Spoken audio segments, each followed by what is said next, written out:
Hi again, everybody. It's Kevin Knesset coming to you from the newsroom of The Observer and TheObserver.com on this, the 9th day of May in the year 2023. Sure hope you're enjoying your Tuesday, no matter where it is you are in the country. A beautiful, beautiful day so far here today in the Northeast. Hope it's the same in no matter where you are in the country. And as you do each and every Tuesday afternoon, you welcome me into your homes so that I can bring you this week's newspaper, and that's exactly what we're going to do here today. The front page of this week's Observer, plainly within sight. I'm going to just recap something that you guys may have already heard about in 1 second, but before I do that, I have to say hello to my mother who is here. I love you, Mom, and she's watching in Newton, New Jersey right now with Mike. I'm sure he's in the room or close by, so Mom, thank you for coming by, as you do so often, and also to our dear friend Manny Ventoso, who says, "Let's go Devils." Before I get into the newspaper, I'm glad you reminded me, Manny. Game number 4 of the Devils and the Carolina Hurricanes is tonight at 7 o'clock over on the ESPN network. The Devils look to tie the series at 2 games apiece tonight. If they win tonight, that's exactly what they are going to do. So, the game starts at 7, and I'm just, Lisa asked me if I've still been getting nervous during these games, and it hasn't been half as bad as it was in the first round. I was much more nervous against the Rangers for obvious reasons. It's a much bigger rival than the Carolina Hurricanes, but it's still nerve-wracking nonetheless having to deal with that on an every other night basis. So Manny says he can't wait. I can't wait as well for game number 4. The big decision tonight is who plays in goal. I've heard a few toss-ups between Vitek Vanacek and also Akira Schmid. I would personally go with Schmid, but there's a reason why I'm not the coach and why Lindy Ruff gets paid the big bucks to do so. So we'll see what happens there. That'll be the big decision to be made tonight. We'll know in a couple of hours. On the front page, plainly within sight is a reference to In Plain Sight, which is a program that the DEA puts on each and every year, at least in Kearney, but in many, many other communities. It is a wonderful program that Tim McMahon puts on, at least for us in town, through Jack Corbett and Jen Collins of the Kearney Prevention Coalition. And what they do is they put out a fake bedroom with all sorts of items around, and the idea is to show how easy it is for young people, teenagers especially, to hide drugs and other items within plain view, really. And I'm very, very happy and pleased to report that when the event took place last week, 200 people or more showed up. You couldn't get an exact number, but it was approximately 200 people. And that is a great number when you consider the last time literally 2 people came. 2. 1, 2. That's it. So I'm very happy for Jack and for Jen that they were able to get such a decent-sized crowd. And it's a beneficial program for anybody who's a parent or a guardian or who has teenagers in their lives on how to deal with looking for signs that somebody may be doing drugs or may have drugs in their possession. And, of course, let's be realistic. We know there is an issue in this country, and not just in Kearney, with kids doing drugs and of all levels. And we know what's happening with fentanyl, which is, of course, the worst of them all, or maybe not even. There's probably, I think I heard Jen tell me that there's a new drug that's resistant to Narcan, if you can even imagine that. But great job from Tim McMahon and for Jack and Jen putting this together. And thank you to all the people who attended. On page number 2, you remember a couple of months ago we told you the story about that guy who allegedly threw his dog, not his dog, but somebody else's dog to the ground over on Elm Street? Well, this guy, whose name I'm not even going to mention right now, partially because he doesn't deserve to have his name mentioned, and partially because I can't remember it and I don't want to remember it. This guy has been arrested and charged with aggravated assault in a stabbing in Newark. This is the same guy who picked up the dog and slammed the defenseless dog to the ground, remember?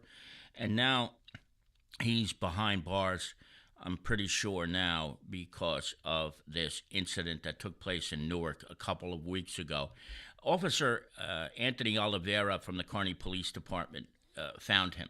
And the great thing was he knew this guy had a warrant out for arrest. Oliveira was pulling somebody else over on Kearney Avenue, and at the corner of his eye, he sees this punk driving down Kearney Avenue and knew enough that this was the guy who was wanted, and he pulled him over and put him behind bars. Anthony Oliveira is a great police officer who is very, very aware of what's going on, not just with the people he's pulled over, but with his surroundings. So he pulled over this guy.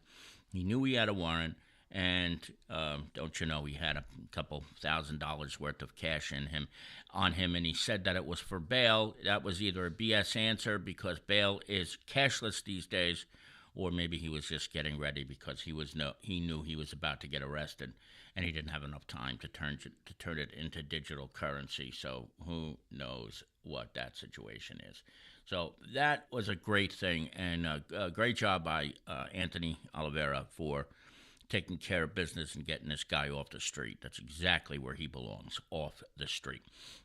The district attorney in Manhattan arrested a Kearney man on a major fraud scheme. So I hope you'll read that on page 3. It's a little bit too extensive to get into right now, but this guy was apparently involved with all sorts of backdoor dealings involving building in Manhattan and some of the outer boroughs as well.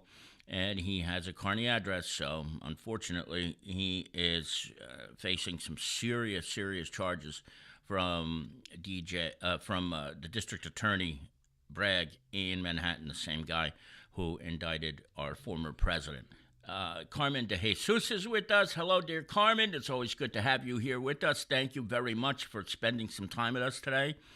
Carmen, I hope you are doing well.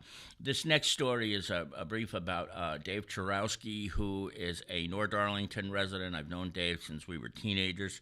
Dave was chosen by the Knights of Columbus and his peers as the CERT Volunteer of the Year for the borough of North Arlington. And he's the volunteer chief of the North Arlington CERT. And this picture here is of him and his deputy chief in NA. So I wanted to congratulate Dave on this achievement. My birthday sister is also here, Carol Manley. Carol, it's good to see you. Hope you're enjoying life in retirement. We miss seeing you on the streets on a daily basis. Those of you who may not know Carol, if you're from out of town, Carol Manley, of course, was a long-time town employee. She was a parking enforcement officer, and we love Carol here, so it's good to see you. This full-page ad is brought to you by the good folks at Target, so you see that. Tim Wagner has the blotter this week, as he does each and every week, and this one was just ridiculous. This guy gets arrested, and he says that his handcuffs are on too tight. So the officer obliged him and loosened the cuffs on the guy's wrist, and then he decides, after he had the cuffs taken off, you'll see here, kick the man in his genitalia. So real class act on that one. But he's been arrested, and that's, I guess the moral of the story is if somebody's handcuffs aren't, if they're a little bit too tight, you got to be very careful if you take those cuffs off. But I don't even know what to say anymore about crime. It's just so crazy. Sharon Doc McEwen is with us as well. Sharon, how are you? It's good to see you. How's the picnic planning coming along? Sharon Doc has for, oh God, it's got to be 20 years maybe, if not close, putting together the 15W picnic in the town of Kearney. And every year she says, this is going to be the last one. But there's always another one to come. So hopefully all the planning is going well. And it usually happens in September. I don't know whether that's the case now. Our good friend Jason Bernstein has 3 sports stories this week, including an athlete of the week, as you can see right here. And of course, we have 2 pages of classifieds. So, oh, but before I get to that, let me just tell you real quick. Uh, Many of you know Dr. Doshi. Dr. Doshi from Premier Care Associates is opening up an office in Harrison. And that office is in the Quick Check Plaza on Bergen Street in Harrison. And I don't think it's open yet, but it should be next week. And you can get the phone number and the address in the ad on page 15 this week. But congratulations to Dr. Doshi and all of the staff over there for getting that taken care of and opening up the new office there. It should be good. It's going to be not. They're going to be open weekdays 9 to 3. So for people who can't get out of Harrison, this is going to be an added bonus. We also welcome in our friend Robin Mooney. Robin, I haven't seen you in a long time. I'm sorry about that. I haven't been over to Food Town in a long time, so you'll accept my apologies for that. And my dear Aunt Annie Troy is with us. Hello, Auntie. I love you. I miss you. And we've got a big game coming up tonight in Newark, don't we? So hopefully that'll be a good outcome. Have you been watching the games?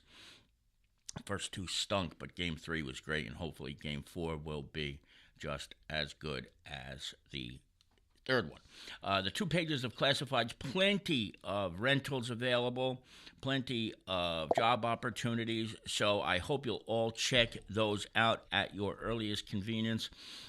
Just so you know, the paper will be out and about on the streets tomorrow again. We are dated for Wednesday.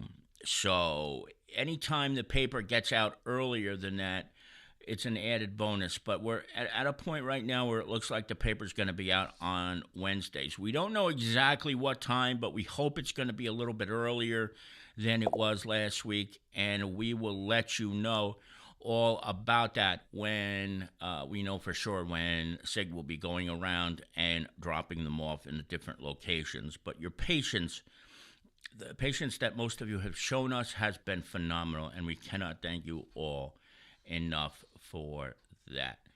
And believe it or not, that's it for today. Really want to thank each and every one of you for logging on today and for joining me. I am going to go through and hopefully won't forget anybody. Thank my mom, Manny, Carmen, Robin, Carol, Sharon, my Aunt Annie, and if there's anybody that I missed, I apologize if you're out there. I apologize if you're out there and you didn't say hello anyway. And don't forget, we will be back 1 week from today. But of course, if anything happens during the course of the week, we will join you for that live right here. So, from the newsroom of The Observer and TheObserver.com, Kevin Kness is signing off for now. We hope to see you back here again very soon, and hopefully by the next time we talk, the Devils will have won the second round series. Have a good night, everybody. Talk to you later. Bye, everybody.